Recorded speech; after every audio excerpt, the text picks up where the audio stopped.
"This is my house now, so you follow my rules," my stepdad sneered. "Okay," I said. 1 week later, I had him legally evicted from the home my mom left exclusively to me. His expression was worth everything. I, 32M, never thought I'd be the kind of person who'd fight over a house. Growing up, I watched my mom scrimp and save, working double shifts at the hospital just to keep a roof over our heads after my biological father walked out when I was 7.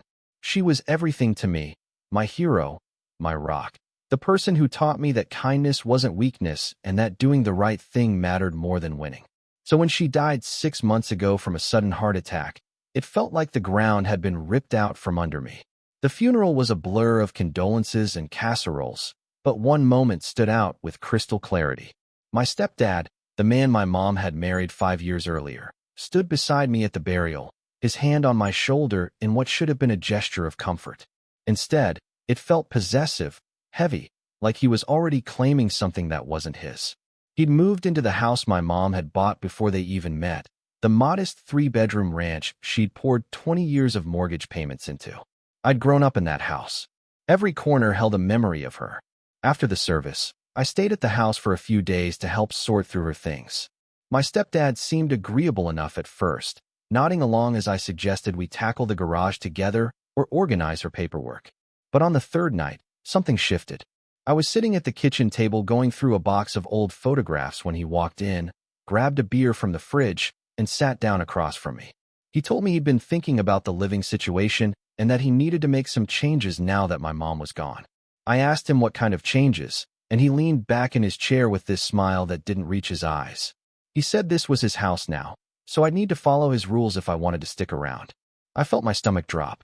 I asked him what he meant, and he explained that my mom had left everything to him. The house, her savings, everything. He said she'd wanted to make sure he was taken care of, and now that she was gone, he was the man of the house.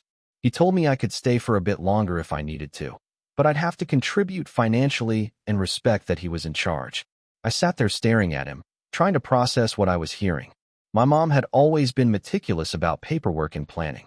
She'd worked in hospital administration for years and had seen enough family drama over estates to know better than to leave things unclear. Something about his story didn't add up, but I was too grief-stricken and exhausted to argue. I simply nodded and told him okay, I'd figure something out. That night, I couldn't sleep. I kept replaying the conversation in my head, the way he'd said my house, with such certainty, the smug satisfaction in his voice. My mom had mentioned updating her a few months before she died, right after her younger sister had passed away without one and left her kids in a legal nightmare. She'd specifically told me she was making sure everything was clear and organized so I wouldn't have to deal with any confusion. The next morning, I drove to the attorney's office that had handled my mom's estate planning. She'd given me the name and number years ago, telling me to keep it somewhere safe just in case. The receptionist seemed surprised that I didn't have a copy of the will, and she mentioned that my mom had specifically requested that I receive one directly from their office. Apparently, my stepdad had been by the week after the funeral and had picked up the original, claiming he'd make sure I got a copy. That was my first red flag. The attorney was a sharp woman in her 60s who'd known my mom professionally for years. She welcomed me into her office and expressed her condolences before asking how she could help. I explained the situation, that my stepdad had told me the house and everything else had been left to him, but I wanted to see the actual will to understand the details. She frowned and pulled up the file on her computer, then turned the screen toward me. The will was clear as crystal. The house, which my mom had owned outright before marrying my stepdad, had been left exclusively to me. Her savings account, the life insurance policy, and most of her personal belongings were also designated for me. My stepdad had been left a small sum, enough to cover a few months of expenses and help him get on his feet, but nothing close to what he'd claimed. The attorney explained that my mom had been very specific about her wishes. She'd wanted to make sure I had a stable foundation, especially since I'd been helping her financially during some rough years when she was still paying off the mortgage. I felt a cold fury settle over me as I read through the document. My stepdad hadn't just lied. He deliberately manipulated me during the most vulnerable moment of my life. The attorney asked if I'd signed anything or agreed to any arrangements, and I told her no, just a verbal acknowledgement that I'd respect his authority in the house. She looked relieved and explained that I had every legal right to take possession of the property immediately. She offered to draft an eviction notice if needed, since my stepdad had no legal claim to the house and was essentially a guest who'd overstayed his welcome. I thanked her and told her I'd think about how I wanted to handle it. Part of me wanted to march back to the house and confront him immediately, but another part, the part that sounded like my mom's voice in my head, told me to be smart about this. If he was willing to lie about something this significant, he might be capable of other things too. I needed to protect myself and my mom's legacy. I spent the next 2 days quietly gathering documentation. I made copies of the will, contacted the mortgage company to confirm the house was fully paid off and titled solely in my mom's name, and checked that all the utility bills were current. I also went through my mom's papers more carefully and found something that made my blood boil even hotter. Tucked in a folder marked important was a handwritten note from my mom dated about 3 months before she died. It detailed concerns she'd had about my stepdad's spending habits and some suspicious activity she'd noticed in their joint checking account. She'd written that she was considering separating their finances and had already moved most of her savings into an account in only her name. The note ended with a line that broke my heart. She hoped she was wrong about him, but she wanted to make sure I'd be taken care of no matter what. My mom had known. She'd seen through him before she died and had taken steps to protect me. That knowledge strengthened my resolve. On the 7th day after my stepdad's ultimatum, I came back to the house in the afternoon with a police officer and a locksmith. The officer was there as a civil standby. I'd explained the situation to the local department, and they'd agreed to send someone to keep the peace during the eviction. My stepdad was in the living room watching TV when I walked in with my entourage. The look on his face was priceless, confusion giving way to alarm as he registered the uniformed officer behind me. He stood up and demanded to know what was going on. I kept my voice calm and explained that I was the legal owner of the house as per my mother's will, and he needed to gather his belongings and leave the premises. He started blustering, claiming I was lying and that I couldn't just kick him out. I pulled out a copy of the will and held it up for him to see. The attorney had highlighted the relevant sections in yellow, making it impossible to miss. He snatched the paper from my hand and scanned it, his face going through a series of expressions: disbelief, anger, and finally a kind of deflated acceptance. He tried one last manipulation, saying my mom would have wanted him to stay, that she'd loved him and wouldn't want him on the streets. I told him my mom had left him enough money to get an apartment and start over, which was more generosity than he deserved given how he'd tried to deceive me. The officer stepped in at that point and firmly informed him that he had 2 hours to pack his essential belongings and vacate the property, or he'd be removed by force. Watching him pack was surreal. He moved through the house grabbing clothes and toiletries, muttering under his breath about ungrateful kids and how he'd given up so much for this family. I didn't engage. I just stood there with my arms crossed, the police officer beside me, making sure he didn't try to take anything that wasn't his. When he got to my mom's jewelry box, he reached for it, and I immediately stepped forward. I reminded him that all of her personal belongings were left to me, and he needed to leave everything that had been hers. He glared at me, but set the box down. As he loaded his car, he made one final attempt to make me feel guilty. He said I was just like my real father, selfish and cold, only caring about material things. That comment actually made me laugh, a bitter sound that surprised even me. I told him my father might have been a lot of things, but at least he'd never pretended to care about my mom while plotting to steal her life's work. I said my mom had spent 2 decades building a home for us, and I'd be damned if I let someone like him take it away with lies and manipulation. He drove off without another word, tires squealing as he turned out of the driveway. The locksmith changed all the locks while I stood on the front porch, watching the sun set over the neighborhood where I'd grown up. The officer asked if I was going to be okay, and I told him I would be. He gave me his card and said to call if my stepdad came back and caused any trouble, then left me alone in the quiet house. Update 1. The first week after the eviction was strange. The house felt simultaneously too empty and too full. Empty of my mom's presence, but full of memories that seemed to press in from every corner. I took some time off work and started the slow process of sorting through everything. I donated most of my stepdad's belongings that he'd left behind to a local charity, keeping only the few items I thought might have sentimental value in case he ever asked for them back. He didn't. What he did do was start a campaign on social media. I found out through a mutual friend that he'd posted a long rant on his profile about how I'd thrown him out of his home while he was still grieving his wife. He painted himself as the victim, a devoted husband betrayed by a cold-hearted stepson who only cared about money. The post got some traction among people who didn't know the full story, and I started getting messages from distant relatives and family friends asking what had really happened. I didn't want to air the dirty laundry publicly, but I also couldn't let his lies stand unchallenged. I wrote a careful response on my own profile explaining that my mother had left her house to me in a legally binding will, that her wishes were being honored, and that anyone with questions about the specifics could contact her attorney directly. I didn't mention his lie about the inheritance or the manipulation, but I attached a scanned copy of the relevant page of the will with my mom's signature clearly visible. The post was shared widely, and within a day, most of his supporters had gone quiet. My stepdad tried a different approach after that. He showed up at the house one evening about 2 weeks after the eviction, looking haggard and desperate. I just finished dinner and was washing dishes when I heard the doorbell.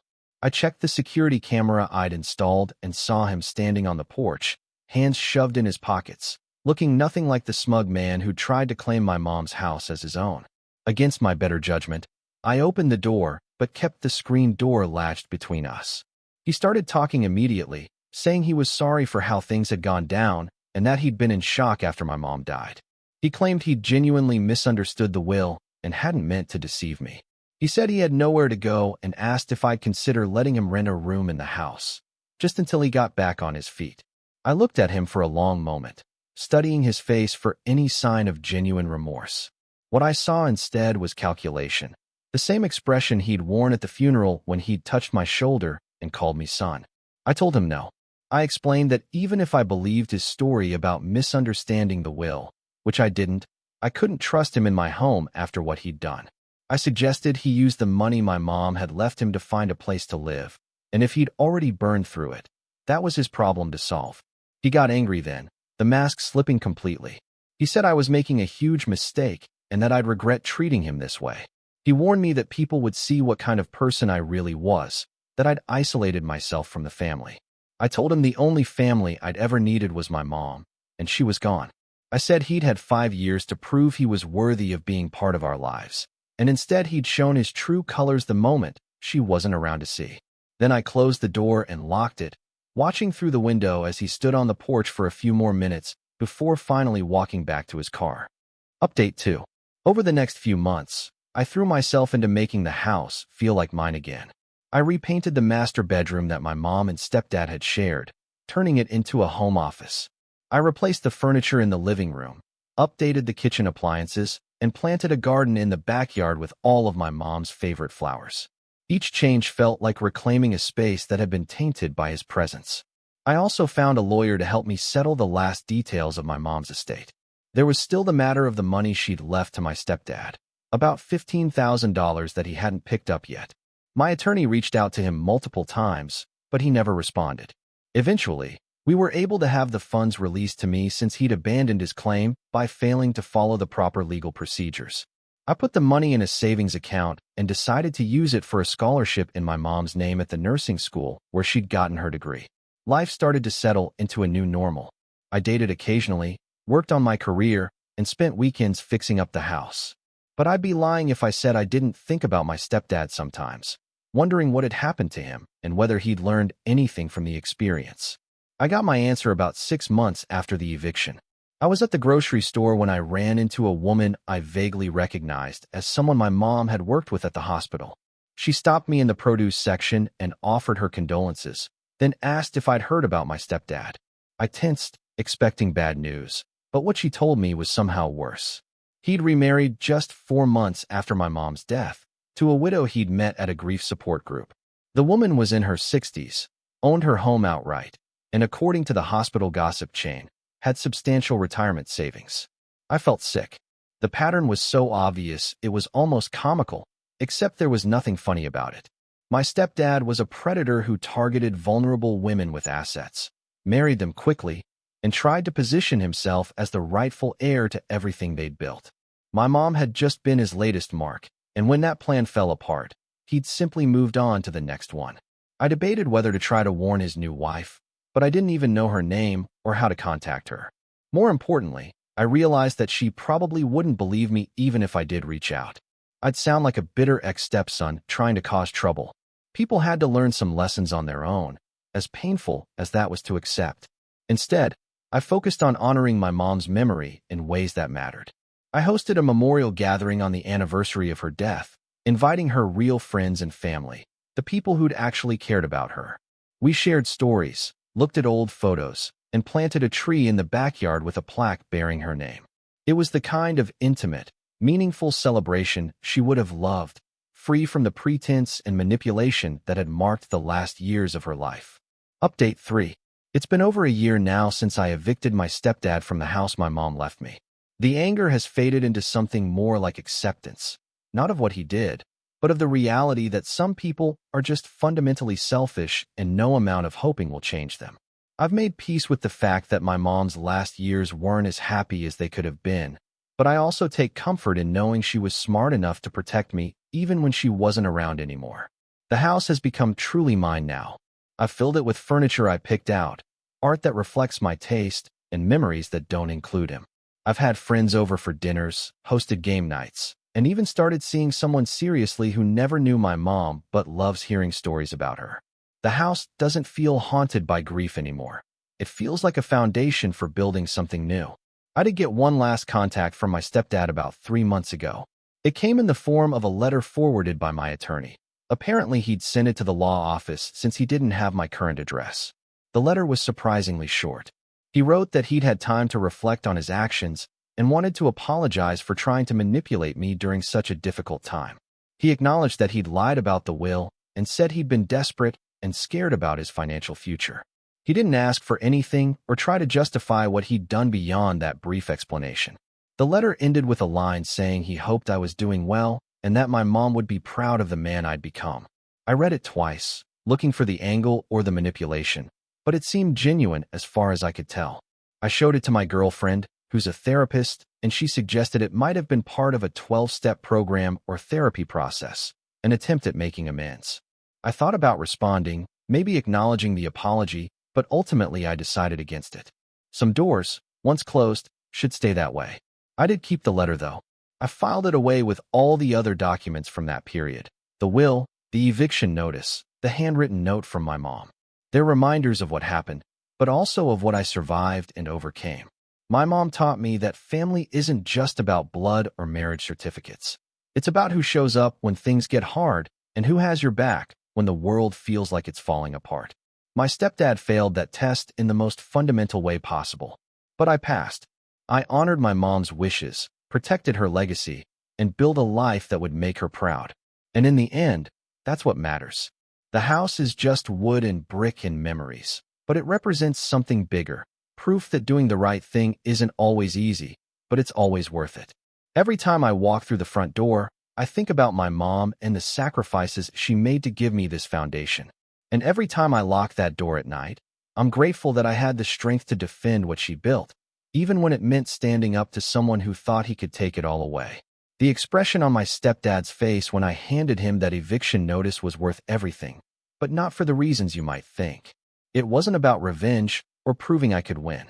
It was about the moment I realized I was strong enough to protect what mattered, to honor my mom's wishes even when it was hard, and to refuse to be manipulated by someone who saw me as nothing more than an obstacle to his plans. That moment defined who I am now, and I wouldn't trade it for anything. Thank you for watching. If you enjoyed this story, please hit that subscribe button. Don't forget to give it a thumbs up and share it with friends or family who might enjoy it too. Your support means a lot. And if you have any thoughts, questions, or story ideas, drop them in the comments below. I'd love to hear from you. See you in the next story.